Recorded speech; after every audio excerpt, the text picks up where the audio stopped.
All right. So this video came across my feed, right? And just by the title alone, why I got divorced at 22, I already know this is going to be heavy. 22, that's really young. And look, I'm not here to judge anyone for getting married young. But when you see a title like that, you know something went sideways fast. So let's get into it. Okay, ladies and gentle people, um, this is how I became divorced at 22 years old. This is going to be very simplified. I would rather undershare than overshare. I have reached out to members, friends, and family members, both myself and my ex-wife, to find the best way to do this. Um, and we all pretty much came to the same conclusion of do not share more than is needed. But if at some point I feel the need to elaborate, I might do that. There might be longer versions of this with breakdowns and parts. Okay, first of all, respect. I actually really appreciate that he consulted with people on both sides before making this. That tells me this isn't a revenge video. He's not trying to destroy anyone. He's just trying to tell his story. That's maturity right there. A lot of people wouldn't have that restraint. All right, so let's keep going. So I got married May 17th of this year. Um, and shortly before that, my wife or ex-wife started a new job. And that's important to know. So we end up moving into our apartment together in mid-July. I believe it was July 16th. Between the married, when we got married and that time, we were living with my parents. So married in May, didn't move into their own place until mid-July. That's about 2 months living with his parents as a married couple. That's kind of a lot. I'm not saying it's wrong. Plenty of people do it for financial reasons. But that transition from your parents' house to your own apartment, that's a big shift. Keep that in the back of your mind. So we move in about 2 weeks after that. My wife has just a breakdown, comes in my office, has a breakdown about, I feel like we might have rushed into this. We did things too soon, blah, blah, blah, blah, blah. And it wasn't like we need to split. It was just, I'm freaking out. It's like, okay, let's talk through it. And about a week later, she apologizes, says, hey, I think I was just having kind of a mental breakdown. I'm like, hey, that's fine. 2 weeks. 2 weeks into living together, and she's having a breakdown, saying they've rushed into things. Now, look, cold feet happens, yes. Adjustment anxiety is real. But here's the thing, they were already married. That conversation needed to happen before the wedding, not after you sign a lease together. But okay, yeah, she apologized, said it was a mental breakdown. He accepted it. He's being understanding. Let's see where this goes. So some time goes on, and now we're in August, and there's another freak out.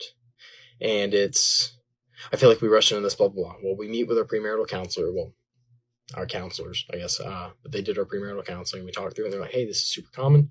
We see this in young married couples all the time. Let's, set some expectations for one another just so you guys can help each other out. And we did. And, I think in my head, things are going great. So now it's happening again in August. Same thing. We rushed into this. And they go to their premarital counselor, and the counselor is saying this is super common with young couples. And honestly, that's true. It is common. But here's what's sitting weird with me. This is now a pattern. Once it's cold feet, twice is something deeper. And he says in his head, things are going great. But clearly, they're not going great for her. There's a disconnect happening somewhere. Okay, so Monday, September 15th rolls around, and I leave work a little early. She tells me that she wants me to come home so we can talk. And so we go home, or I go home, and I get there, and she's like, hey, I'm not ready to talk just yet. Go play the game. So I'm like, okay, I play the game for an hour. Go back in. Hey, I'm not ready to talk just yet. Go play the game. Okay, go back in for now. Whatever. So basically, she tells me, hey, I don't know. I don't want to talk about this. I think that it's just not worth talking about. And me being an anxious person, I'm like, well, is it something small, or is it something like you want to move out? And she's just kind of like, I don't really know. I don't know. I feel like, there's just so many things happen so quick, and I don't know. Well, either way, we talk through things a little bit. I think she can tell that I'm upset. she could tell that I was upset, so she just kind of dialed back. Maybe I don't know. I don't know where her mind space is or headspace is in any of this. Well, the following Saturday rolls around. Everything's all hunky dory for me. I go out with my buddy. We put out some bags of corn and stuff, and then I get home. She's like, "Hey, when are you gonna be home?" I tell her, and she's like, "Okay, great. Like I'm gonna take a shower and I'll see you when you get home." Well, I get home. She got her bags packed. Hey, I'm gonna stay with my mom. I need some space away. I might be back Wednesday. I don't know. Can we talk? Nope. Gone. Out the door. Gone. Poof. Gone. Come on. She calls him home early from work to talk, and she tells him to go play a video game because she's not ready? Then does it again? And when they finally do talk, she can't even articulate what's wrong. This is avoidance behavior. She knows something. She's not ready to say it.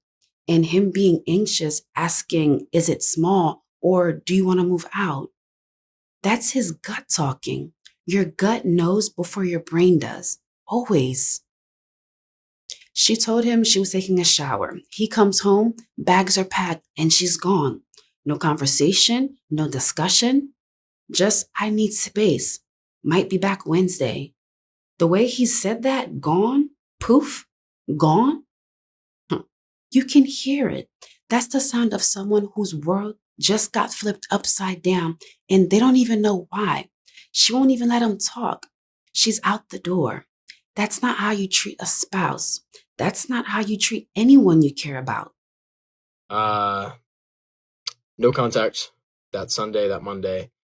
Then Tuesday night, I finally call her. Now, mind you, in between this, I'm over at my best friend's house. Like, I don't know what's going on. I'm freaking out. And I say no contact. There were a couple texts sent. Well, she also goes over there and is with him and his girlfriend and just talking to them. And it's, they're trying to figure out what's going on. And they're asking the questions. Hey, is there anything going on? It might be calls in. Is there anything, She's like, no, nothing. Well, so Tuesday night I call her. And this is now, let me get the date. Yeah, so Tuesday, the 23rd of September, I call her and things seem well. And I'm like, hey, do you want to go out tomorrow? She's like, yeah. So her and I go out. We have a great dinner. And she tells me, like, look, I've decided I'm not going to give up. I'm not going to run away. Like, we're going to work on this together. I can't leave you. I don't want to leave you. I'm not going to leave you. Awesome. But you need to do this and this and this and this and this. And mind you, everything's been fairly normal for me up to this point, up until her leaving. Okay, wait. So she leaves, ghosts him for days, then they have dinner and suddenly she's recommitted? Oh, I'm not going to give up. I'm not going to run away. I'm not going to leave you. But then, what, you need to do this, you need to do that. Hold on. She left. She ghosted. She's been having the freakouts. And now he has homework list? Something is not adding up here. And he even says everything was fairly normal for him up until she left. So, what exactly does he need to fix? So thing number one was therapy. So I put myself in therapy. I get couples therapy for the two of us. I'm paying out the butt for it, but whatever. This is necessary. Whatever means. She's like, I'm not ready to move back in yet, but we'll see. So we have our first therapy session that following Sunday, and just to kind of collapse all this down, eventually after like a week or so, she moves back in. Things are going great. I'm cooking dinner every single night, right? She did almost nothing around the apartment, and I would complain about that because it's like, but I was like, you know what? I don't care. Cooking, cleaning, everything, laundry, everything. I'm doing everything, right? I like made up her closet for her and stuff and whatever. I'm just like, I'm trying to show her whatever it is that you need, I'm going to do. And I just start working on myself and start trying to be, the best husband that I could possibly be. And it's stuff that I should have been doing beforehand, but it's like, this is my first time. I'm a kid. Well, 3 weeks go by. Let me go back to my text to figure out the date. So mind you, during this time too, she's like trying to get me to buy her a new car and like a gaming PC, and we're coming to all the. I mean, it's amazing. It seemed like the most perfect marriage. Well, Sunday, October 12th rolls around, and things have been going great. We have our therapy session, and the therapist is like, guys, I think we made a breakthrough, and we're laughing, giggling, whatever. Well, therapy session ends. She looks at me, hey, I'm dropping out of nursing school. When did you make that decision? She's like, last week. It's like, okay, all right. I support you. That's a big decision. That gives us more time to spend together, I guess work through these things. Breakdown. Listen to this man. He puts himself in individual therapy. He sets up couples therapy. He's paying for it. He's cooking every night. He's cleaning, laundry, everything. He literally organized her closet, and she's doing almost nothing around the apartment. This man is bending over backwards trying to save his marriage while she's doing what? And I'm sorry, trying to get him to buy her a new car and a new gaming PC through all of this while he's trying to fight to keep the marriage alive? I don't even have words. The therapist said that they had a breakthrough. They're laughing, they're giggling, and then she drops, "Oh, I'm leaving nursing school," and said she decided last week. A major life decision made alone, no discussion with your husband until after the fact. This is a pattern. She makes unilateral decisions and informs him after. That's not partnership. That's not marriage. That's just cohabitation with someone who's already checked out. Freaking out. My jump to is, hey, let's pray. Let's pray. She doesn't want to. She goes, jumps in the shower. She's free. I can't do this. I can't do this. I can't do this. I thought I could. Whatever. And I'm like, hey, let's get in the car. Because car rides always calmed her down. Let's get in the car and ride around. In the car, I've been lying to you. I've been doing X, Y, X, Y. And I go, have you been cheating? And she looks at me. Yeah. With who? It's her boss. Her boss, her BOSS, at the new job. The new job that started right before they got married. And she started cheating 2 weeks after they moved in. 2 weeks. That first breakdown when she came into his office, that's when it started. All those freakouts, that wasn't anxiety about moving too fast. That was guilt. That was her wrestling with what she was doing. Every single breakdown was actually about the affair. And he was there thinking, how do I be a better husband? While she was out here doing her own thing. So yeah, so she says that.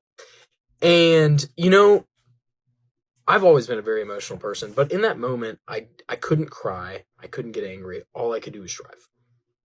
And in my head, I'm just praying while listening and trying to talk. And basically, she says, I find out over time that she had started emotionally cheating, which let's just call it what it is. She started cheating 2 weeks after we moved into our apartment. So mind you, this is 2 months after we get married. And that, if we do the timeline here, that's when the first freak out happened, when she came into my office. And then apparently it was just that. And then towards the time of the second freak out, before she moved out, was when they had started making plans to be physical. And then during the time between that freak out and her moving out is when they actually did have a level of physical relation. And then, mind you, this all comes out the day before I'm supposed to hop on a flight for a promotion that I just received. And she tells me that this has been going on, that it's most likely going to continue going on. And yeah, not crying about it, not upset about it.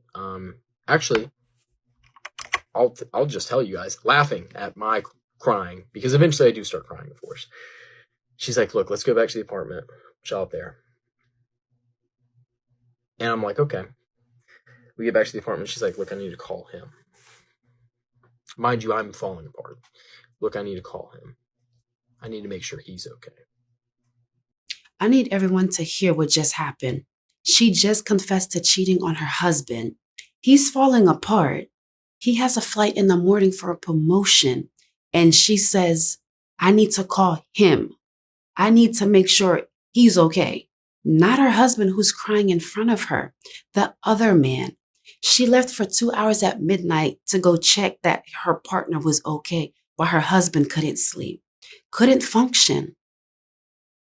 That tells you everything you need to know about where her heart was. It wasn't even close. So she leaves for 2 hours while it's like 12 o'clock at night. I can't sleep. I can't do anything, right? I have a flight to catch the next morning. I can't do anything. I'm falling apart. Finally, she comes home. She's like, look, I don't want to talk about this. Let's just lay down. So I get like 2 hours of sleep, wake up, get on a flight, and absolutely bomb, do terrible, right? Because how could you do well? And during this week, while I'm gone, all I'm thinking of is, okay, how am I going to fix this? How am I going to fix this? I don't know how I'm going to fix it. How do you forgive? Well, I'm going to do it. I'm going to figure it out. And wow, God is good. Because though I didn't fix it, he kept me functioning better than I would have without him. And yeah, so then I get back. She ends up actually picking me up from the airport that Thursday night. We hang out, or she drives me back to the apartment, goes and stays at her mom's. Friday morning, wake up, we go on a date. It's great. We're having a good time. It's a little weird, but we're having a good time. Well, eventually we go back to the apartment. She falls asleep. I go through her phone, and it is her and him dogging on me, talking about how she's going to stay on my good side so she can get things from me and all sorts of terrible stuff. And so I'm like, hey, wake up, let's go. And she's like, oh my gosh, did you go through my phone? I'm like, yeah, I did. And there it is. She was playing him. The car, the PC, being nice. It was manipulation. She literally texted the other guy about staying on his good side just to get things from him. All that effort he put in, the cooking, the cleaning, the therapy, trying to be the best husband. She was laughing about it with the man she was cheating with. I don't even know what to say. This man was fighting for his marriage against someone who had already left. She just hadn't told him yet. Well, along the way, I ended up finding out a lot more. And I didn't believe it at first until I started receiving proof. And I'm like, oh, okay. So it takes a lot. It takes a lot of hits. And mind you, we hang out like 1 or 2 times after that.